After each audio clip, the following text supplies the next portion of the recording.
بسم اللہ الرحمن الرحیم۔ زنا کسے کہتے ہیں؟ زنا کتنا بڑا گناہ ہے؟ زنا کی کتنی اقسام ہیں اور ہر قسم کے زنا کی سزا کیا ہے؟ یہ تمام باتیں اس ویڈیو میں بیان کی جائیں گی، لہٰذا آپ سے درخواست ہے کہ اس ویڈیو کو آخر تک ضرور دیکھیے گا اور اس ویڈیو میں بیان کیے گئے زنا کے اعمال اور ان کی سزائیں سنتے وقت استغفار ضرور کرتے رہیے گا۔ محترم ناظرین، اگر مرد ایک ایسی عورت سے صحبت یعنی ہم بستری کر لے جو اس کی بیوی نہیں ہے تو یہ زنا کہلاتا ہے۔ ضروری نہیں کہ ساتھ سونے کو ہی زنا کہتے ہیں، بلکہ غیر محرم عورت کو چھونا بھی زنا کا ہی حصہ ہے، اور کسی پرائی یعنی غیر محرم عورت کو نظر بھر کر دیکھنا بھی زنا ہے۔ قرآن پاک اور احادیث سے ثابت ہے کہ روئے زمین پر بنی نوح انسان کے لیے سب سے بڑا گناہ شرک ہے، لیکن زنا شرک کے بعد دوسرا بڑا گناہ ہے۔ احادیث مبارکہ کا مطالعہ کرنے سے یہ بات واضح ہوتی ہے کہ جو شخص زنا جیسے گناہ کبیرہ کا مرتکب ہوا اور بغیر توبہ کیے اس دنیا سے رخصت ہو جائے یعنی مر جائے تو اس پر مصیبتوں کا دروازہ کھل جاتا ہے۔ اللہ تبارک و تعالیٰ اس کے ساتھ نہایت سختی والا معاملہ عطا فرماتا ہے اور اس پر اس کے زنا کے ہر عمل کے بدلے آخرت کا ملتا جلتا عذاب ہوگا۔ محترم ناظرین، جان لیجئے کہ زنا کی 30 اقسام ہیں اور زنا کی ان تمام اقسام کے بدلے قیامت کے دن نہایت سخت عذابات نازل ہوں گے۔ نمبر 1، جو مرد یا عورت غیر محرم کے لیے چہرہ سنوارتا تھا تو قیامت کے دن اس کا چہرہ سیاہ ہوگا۔ نمبر 2، اگر غیر محرم کے چہرے کو محبت کی نگاہ سے دیکھتا تھا تو قیامت کے دن چہرے کا گوشت گر جائے گا۔ نمبر 3، غیر محرم کو دیکھ کر اس کا چہرہ کھل جاتا تھا تو قیامت کے دن اس کے چہرے کو آگ سے مشتعل کیا جائے گا یعنی جلایا جائے گا۔ نمبر 4، غیر محرم سے دل لگی کی باتیں کرتا تھا تو قیامت کے دن روتا ہوا اٹھے گا۔ نمبر 5، غیر محرم سے ہنسی مذاق کر کے کہکے لگاتا تھا تو قیامت کے دن پیٹتا چلاتا اٹھے گا۔ نمبر 6، غیر محرم سے ملاقات کر کے خوش ہوتا تھا تو قیامت کے دن غمگین اور اداس حالت میں اٹھے گا۔ نمبر 7، غیر محرم کو شہوت کی نظر سے دیکھتا تھا تو قیامت کے دن پگھلا ہوا سیسا اس کی آنکھوں میں ڈالا جائے گا۔ نمبر 8، غیر محرم سے ملاقات کے لیے چل کر گیا تو قیامت کے دن پاؤں میں آگ کی بیڑیاں پہنائی جائیں گی۔ نمبر 9، غیر محرم کے ہاتھوں میں ہاتھ ڈالے تو قیامت کے دن ہاتھ میں آگ کی ہتھکڑیاں پہنائی جائیں گی۔ نمبر 10، غیر محرم سے زنا کی ابتدا منہ ملانے سے کی یعنی بوسے سے کی تو قیامت کے دن گھسیٹ کر منہ کے بل جہنم میں ڈالا جائے گا۔ نمبر 11، غیر محرم کی گردن سے گردن ملائی تو قیامت کے دن گردن میں آگ کی زنجیریں ڈالی جائیں گی۔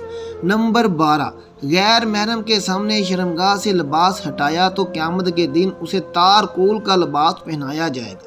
نمبر 13، غیر محرم سے مل کر جنسی پیاس بجھائی تو قیامت کے دن پیاسا اٹھایا جائے گا۔ نمبر 14، غیر محرم سے ملاپ کے دوران جنسی طوفان اٹھا تو قیامت کے دن شرمگاہ کو آگ سے دہکایا جائے گا۔ نمبر 15، غیر محرم سے ملاپ کے وقت شرمگاہ سے منی خارج ہوئی تو قیامت کے دن شرمگاہ سے بدبو خارج ہوگی۔ نمبر 16، غیر محرم کے بالوں میں محبت سے انگلیاں پھیریں تو قیامت کے دن بالوں سے پکڑ کر جہنم میں لٹکایا جائے گا۔ نمبر 17، غیر محرم کی چھاتی سے مزہ لیا تو قیامت کے دن چھاتی کے بل لٹکایا جائے گا۔ نمبر 18، غیر محرم کے جسم کی مہک سونگھی تو قیامت کے دن جسم سے حیران کن اذیت ناک بدبو آئے گی۔ نمبر 19، غیر محرم کے ساتھ ایک بستر پر اکٹھے ہوئے تو قیامت کے دن آگ کے تندور میں یکجا کیا جائے گا۔ نمبر 20، غیر محرم کے ساتھ اپنے جسم کو دکھایا تو قیامت کے دن اللہ تبارک و تعالیٰ کے سامنے ننگا پیش کیا جائے گا۔ نمبر 21، غیر محرم سے زنا کے لیے لوگوں سے چھپ کر کیا گیا تو قیامت کے دن ساری مخلوق کے سامنے بے عزت کیا جائے گا۔ نمبر 22، غیر محرم سے تعلق چھپانے کے لیے لوگوں سے جھوٹ بولا تو قیامت کے دن اس کے منہ پر مہر لگا کر اس کے اعزاز سے گواہی لی جائے گی۔ نمبر 23، غیر محرم سے اپنے حسن و جمال کی تعریفیں سنی تو قیامت کے دن سب لوگ لعنتیں بھیجیں گے۔ نمبر 24، غیر محرم سے مل کر سلام کرنے والے پر قیامت کے دن اللہ تبارک و تعالیٰ لعنت فرمائے گا۔ نمبر 25، غیر محرم کے جسم کے بوسے لیے تو قیامت کے دن سانپ پورے جسم کو ڈھسیں گے۔ نمبر 26، غیر محرم سے زنا کے وقت انگ انگ سے مزہ پایا تو قیامت کے دن اس کے انگ انگ کو بچھو کاٹیں گے۔ نمبر 27، غیر محرم کے جسم پر اختیار پایا تو قیامت کے دن غیر محرم کے شوہر کو اللہ تبارک و تعالیٰ زانی شخص کی نیکیوں پر اختیار دے دے گا۔ نمبر 28، غیر محرم کے جسم پر سواری کی تو قیامت کے دن غیر محرم کے شوہر کے گناہ اس کے سر پر سوار ہو جائیں گے۔ نمبر 29، غیر محرم سے ہمیشہ کی دوستی کے وعدے کیے تو قیامت کے دن جہنم میں ہمیشہ کا عذاب ہوگا۔ نمبر 30، غیر محرم سے کلام کے مزے لیے تو قیامت کے دن اللہ تبارک و تعالیٰ سے کلام کے لطف سے محروم ہوگا۔ اللہ اکبر کبیرہ، استغفر اللہ، لا حول ولا قوت الا باللہ۔ محترم ناظرین، زنا اسلام میں گناہ کبیرہ یعنی بہت بڑا گناہ شمار کیا گیا ہے، اور اسلام میں ایسا کرنے والوں کے لیے اللہ تبارک و تعالیٰ نے اس دنیا میں بھی سزا رکھی ہے اور مرنے کے بعد بھی اس کی سخت سزا دی جائے گی۔ غیر محرم سے زنا کرنا گناہ کبیرہ ہے، جبکہ محرم سے زنا کرنا اس سے بھی زیادہ کبیر اور غلیظ عمل ہے۔ زنا کی سزا رجم ہے، اگر شادی شدہ اور غیر شادی شدہ ہو تو 100 کوڑے ہیں، مگر آج کل کی حدود کا نفاذ نہیں، جس کے سبب یہ گناہ اس معاشرے میں تیزی سے پھیل رہا ہے، اور زنا میں مبتلا لوگوں کا رزق اللہ تبارک و تعالیٰ ختم کر دیتا ہے، اور انہیں سزا دنیا میں بھی ذلیل و رسوا کر دیتا ہے، اور آخرت میں بھی ذلت والا عذاب ہے۔ جب تک ایک زنا کار شخص اپنے زنا کی شرعی سزا نہیں پا لیتا، تب تک وہ پاک صاف نہیں ہوتا۔ ایسے شخص کو صدقے دل سے توبہ و استغفار کرنا چاہیے، ایسے کہ جیسے اللہ تبارک و تعالیٰ راضی ہو جائے۔ ایسا شخص اگر اپنے گناہ پر نادم ہو اور توبہ کرے اور آئندہ ایسا گناہ نہ کرنے کا پکا سچا عہد کر لے تو اللہ تبارک و تعالیٰ بے حد غفور و رحیم ہے۔ محترم ناظرین، جان لیجئے کہ زنا جیسے گناہ کبیرہ کے بارے میں پیارے نبی حضرت محمد صلی اللہ علیہ وآلہ وسلم نے فرمایا، مومن ہوتے ہوئے تو کوئی شخص زنا نہیں کر سکتا۔ اللہ تبارک و تعالیٰ قرآن پاک میں ارشاد فرماتا ہے، اور دیکھو زنا کے قریب بھی نہ جاؤ، بے حیائی اور برا راستہ ہے۔ نبی صلی اللہ علیہ وآلہ وسلم نے فرمایا، اگر زنا کرنے والے شادی شدہ ہوں تو کھلے میدان میں پتھر مار مار کر ان کو مار ڈالا جائے، اور اگر کنوارے ہوں تو 100 کوڑے مارے جائیں۔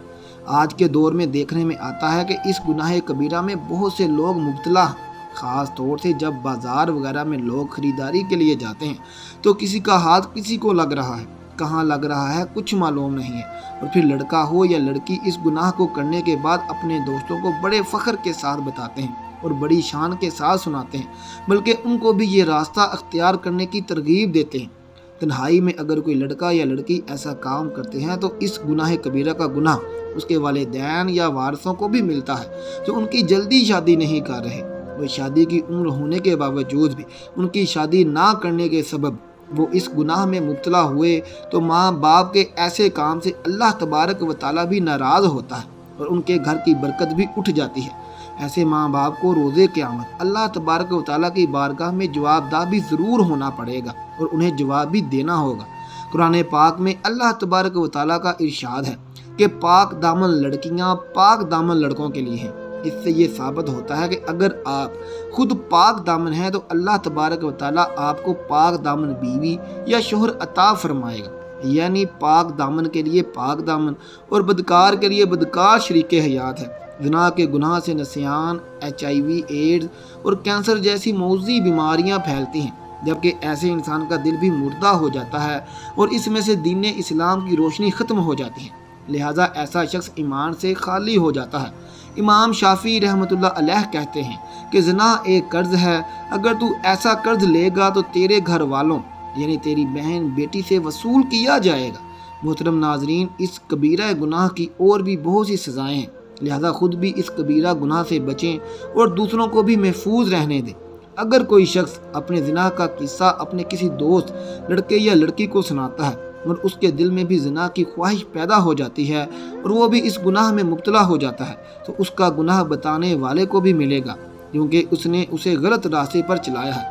حاصل کلام یہ ہے کہ جتنی تفصیلی سزا زنا کے گناہ کی ملے گی، اتنی سزائیں کسی اور گناہ کی نہیں ہیں۔ ان میں سے سب سے بڑی سزا تو یہ ہے کہ اللہ تبارک و تعالیٰ ایسے شخص سے ہم کلام ہونا بھی پسند نہیں فرمائے گا اور اسے اس دنیا میں بھی اور آخرت میں بھی ذلیل و رسوا فرمائے گا۔ اللہ تبارک و تعالیٰ سچے دل سے دستے بدستہ اور چشمے پورنم دعا ہے کہ اللہ تعالیٰ ہمیں ایسے گناہ کبیرہ کے قریب پھٹکنے سے بھی محفوظ فرمائے، آمین ثم آمین۔ محترم ناظرین، آخر میں کمنٹ باکس میں ایک بار سبحان اللہ ضرور لکھ دیں اور ہمارا چینل سبسکرائب کریں تاکہ ہر آنے والی نئی ویڈیو سب سے پہلے آپ تک پہنچ سکے۔ بہت شکریہ۔